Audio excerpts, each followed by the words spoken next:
In this video, we're going to take a look at the new Star Wars Cantina Adventure Set, replicating the Sears catalog set from the late 70s, giving us Kenner colored figures of the new vintage collection, but using their 78, 79 color scheme that Kenner gave them originally, including the famous blue Snaggletooth. So let's go ahead and open this up.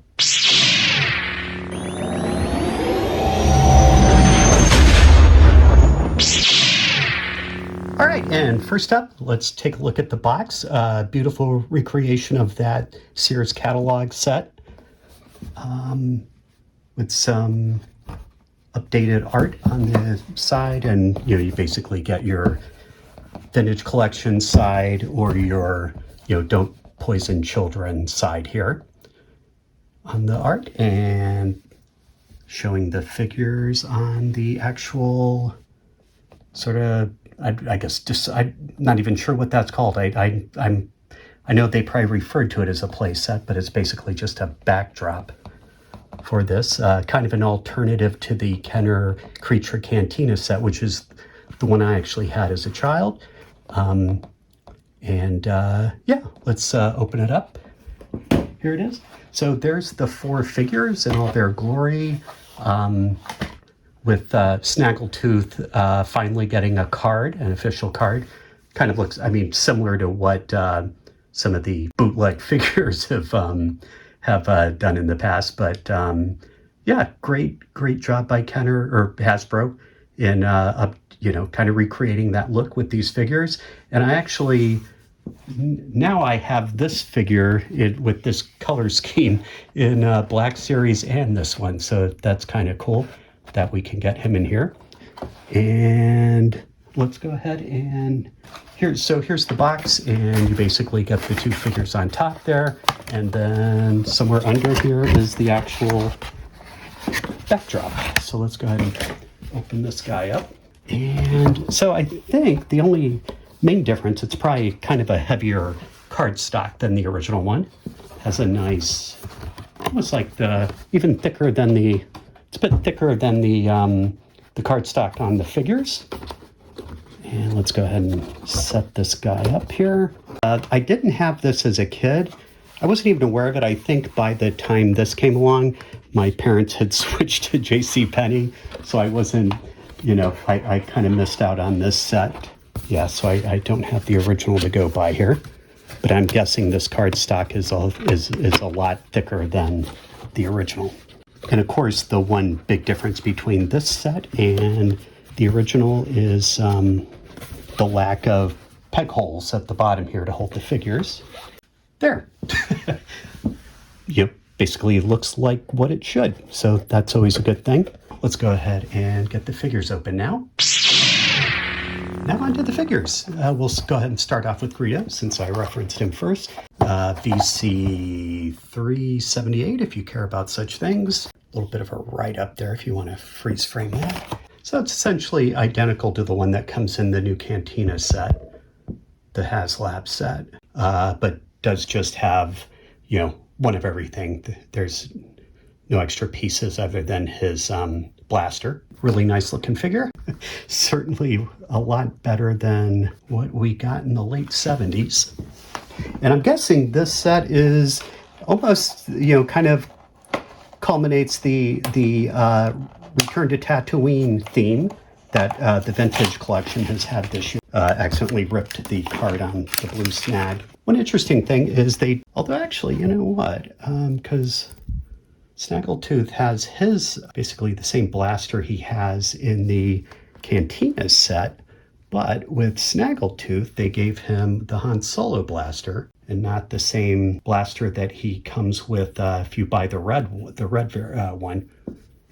But there he is. He's essentially that same figure, but just with blue instead of the dark red, owing to Hasbro getting a black and white picture of Snaggletooth. Something I didn't know is that Snaggletooth figure is actually from the holiday special and not from Star Wars. So that is funny that back in the day, they did make a figure from the holiday special.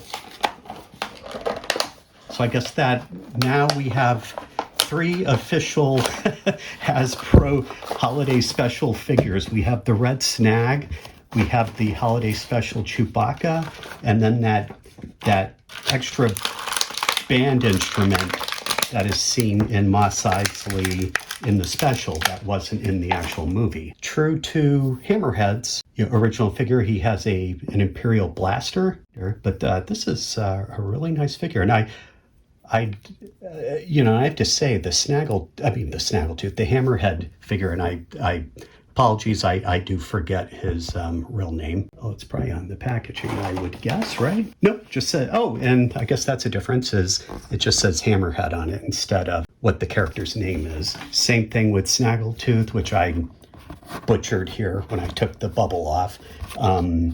He is not Sutton, which is his character there, but Greedo is Greedo. So there you go. But this is just a beautiful figure. And he's got the side eye going on like his, don't know if you can see that really well, but well, it looked better a second ago. Try to lighten that up. Yeah, there's side eye. And he doesn't have a holster, so, but actually it's funny, it's like from a distance, I actually thought that was like a fabric, but it's plastic. It's amazing, like how great these little figures are. This is, this is so great. Actually, I just realized you don't really need a figure stand for him. Not that those work. And then here's the last one is Walrus Man. He comes with his either his hands or his flippers, however you want to show him. Obviously, in the original line, he had hands, so the figure has hands, and then it has this weird, almost watercolor-looking approximation of him. And again, he doesn't have an Imperial blaster.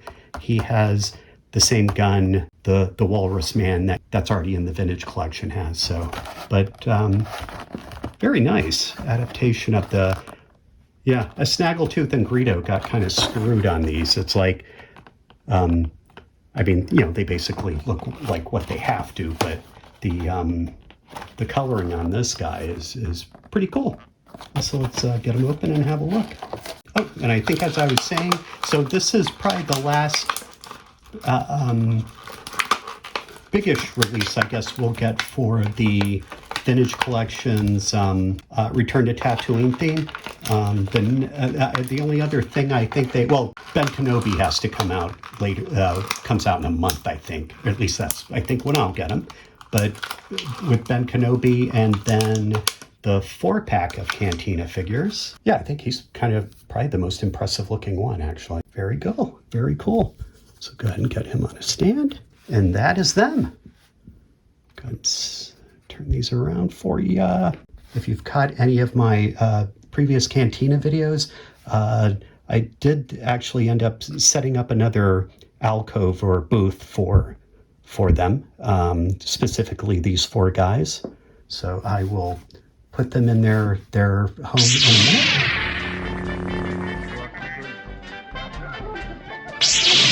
And here they are in their final setup here. Got the last booth. Essentially have what would be, I guess, on the left side of the bar. There's Han Solo, although technically that booth should go over there, but I wasn't originally going to use it, and then this opportunity sort of presented itself to me. I still have to hide the wiring because I had to light this one up separately. But yeah, there we go. Good. And then there a little. There. So there they go. That's the Sears foursome here.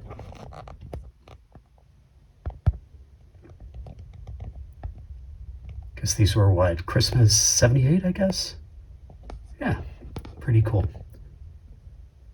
Nice way to end the whole Cantina episode. It's been a crazy 4 weeks with all the releases, basically all the Tatooine stuff coming out like on the same day. So kind of crazy. But yeah, very pleased with the final setup here.